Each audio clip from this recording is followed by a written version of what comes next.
Together, growing in faith, changing communities.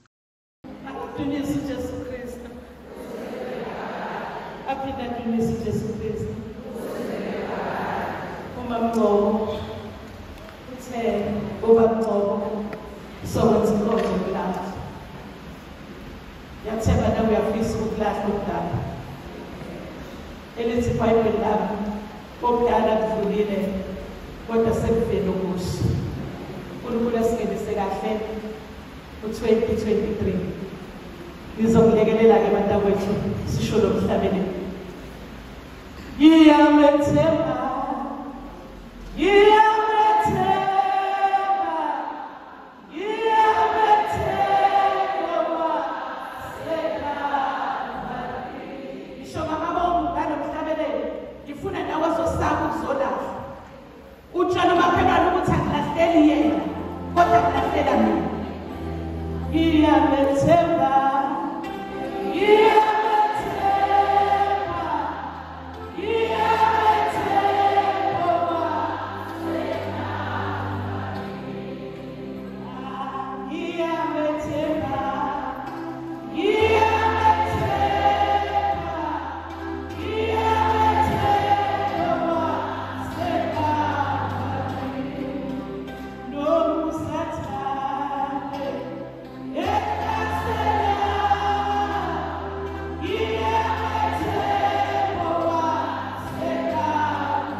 Ukuze singene kule nkonzo sibonge ubaba uNkulunkulu ukuthi inkosi sengihlale kangaka phezulu kwale nkingi namhlanje ngicela ukuhlukana nawe.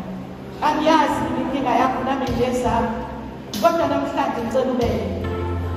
Okungenzeka ukuthi mhlambe unenkinga yongazwani nawe kodwa namhlanje wena ithanda.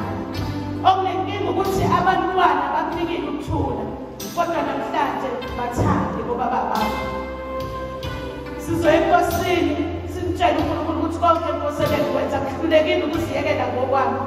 Bengifisa babuyele. Sebengitshelile nomakhelwane nabangani nezihlobo. Sengize ngaphiwa negama. Kodwa ngiyahluleka Nkosi usho njalo uPawulos uthi bheka isono sithandele kangaka kimi. Unike sikwenza singasathandi kuwena. Namhlanje siyalala. Uzolahla kanye nami.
sizothatha inkonzo yokulahla sizofunda incwadi kaMatthew chapter 11 uverse 28.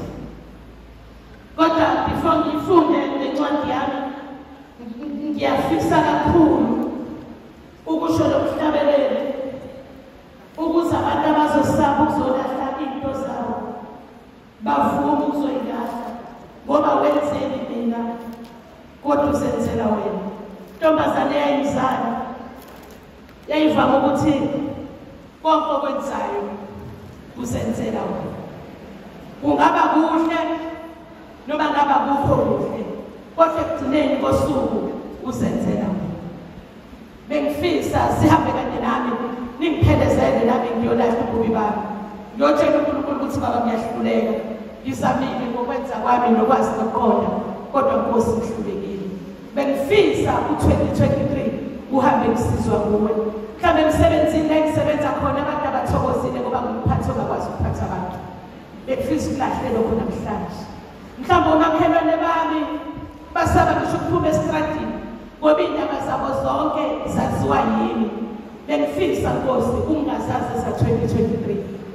Mhlawumbe umyeni wami akasahlali nobaba abangangaye ngoba ngibukisa naye yonke imihla. Sengize ngametha negama namhlanje ngicela ukuthi baba ongiphekele ngiyamthanda.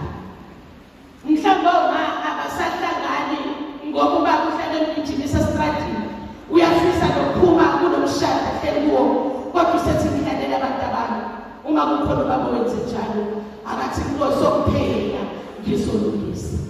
Namhlanje sinabantwana babiza ngamaphara, angizalanga iphara kodwa ngazalingane naye iphingana.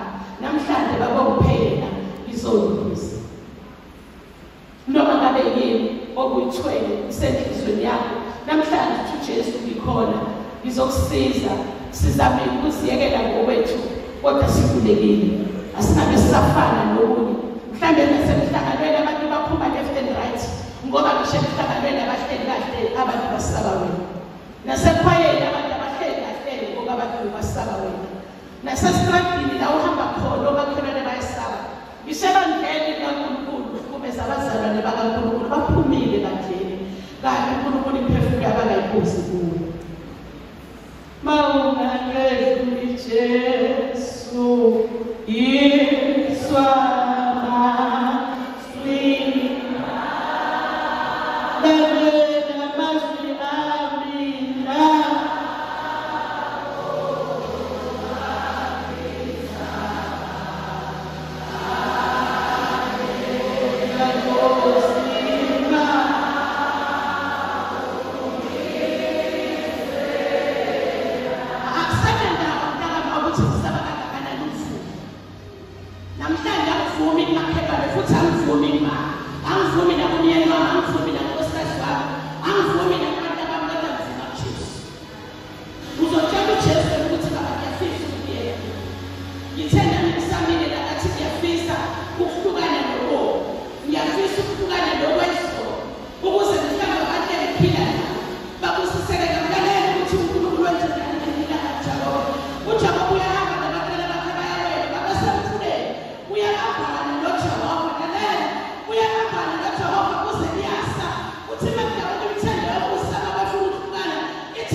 nonke enikhathele nenisindwayo mina ngizokuphumuza.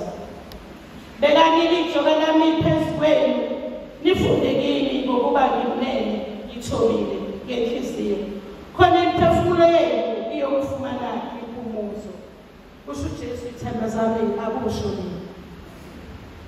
Uma thina sesizokhuleka uzotshela uNkulunkulu ukuthi Nkosi namhlanje ngifuna ukulahla impakamo. Mhlawumbe Nkosi wangibusisa ngacela isho nje incwadi yezaga uthi Nkosi ungangiphi ukuceba ngoba ngizophakama futhi ungangiphi ukuswela ngoba ngizokweba kodwa ngiphi isimo semihla ngemihla. Mhlawumbe siqedile ohlala kusuwena kuphela ongcono omakhelwane bakho abangcono kodwa ubone nje ukusehlisa ukuyobaphisile balambula ukucama ukulahla.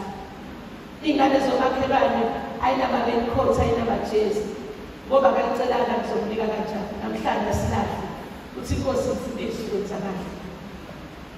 Usho njalo namhlanje uMatewu uthi asifunde kuye indlela yokulunga uthi asithathe lakhe ijoka ngoba elakhe uJesu lilula. Sizamile eminingi iminyaka mhlawumbe sihlulekile namanje sisathi singenile 2023 mangaka amaphutha sesiwenzile njengoba namhlanje kumhla ka-27 noma 28 January kodwa sesizokhetha okungake siwenzile. Asiyeni uNkulunkulu siyawazi amaphutha ethu enhliziyweni yethu nami ngiyawazi awami ngizowasho ukuthi Nkosi ngizonixolele ngale nkonzo yanamhlanje sizothatha imithwalo yethu yonke asiniki ubamdlovu asiniki ubamdlovu kodwa sinike omdala wensuku othele nezindaba amagxala abakhabanzi ngokuthwala izono zethu abantu. Uyakhumbula ukuthatha indaba yakho etshela umakhelwane ukuthi esikomunye umakhelwane. Uyakhumbula ukuthi nasemsebenzini uke waxoxa inkinga yakho wayizwa usikhuluma ebhodini nasekhishini bese bekhuluma ngayo kodwa namhlanje uJesu uthi awuthathe inkinga noma ngabe yiphi. Asambele bhekana nabantu abethu siyodlula izono zethu uNkulunkulu. Lisosho nomhlabelelo bese sonke siyakhuleka. Kodwa ngizocela ukukhuleka nalawo ngempela basethi Nkosi iyafisa namhlanje nami ukuhlukana lokuba. uJehova uyabazi ubuthakathaka bethu futhi uNkulunkulu uyabazi ukukhuleka kwethu. Especially sabo mama sihlushwa nabantwana sihlushwa nabakhwenyana sihlushwa yiko konke khona phakathi komthunzela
sikhulekela abafana bethu wewe qiniso babuya babona futhi wena Nkosi uyabazi siyabonga ngobusuku siyabonga ngoyingcwele sikhulekela nabazali bethu uNkulunkulu wethu ongcwele babuya babona futhi wena uyabazi siyakhuleka ngosesuku sikhulekela nabapristi bethu babuya babona futhi wena uyabazi siyabonga baba wethu siyabonga ngosesuku ukwamukela umfundisi wethu sesihlukene uNkulunkulu wethu nokwenzakala sizohamba endleleni sisizwa kuwe sibongile nawe lethu namandla siyabonga mdala wensuku siyabonga baba wethu ongcwele egameni laseNkosini Jesu amen.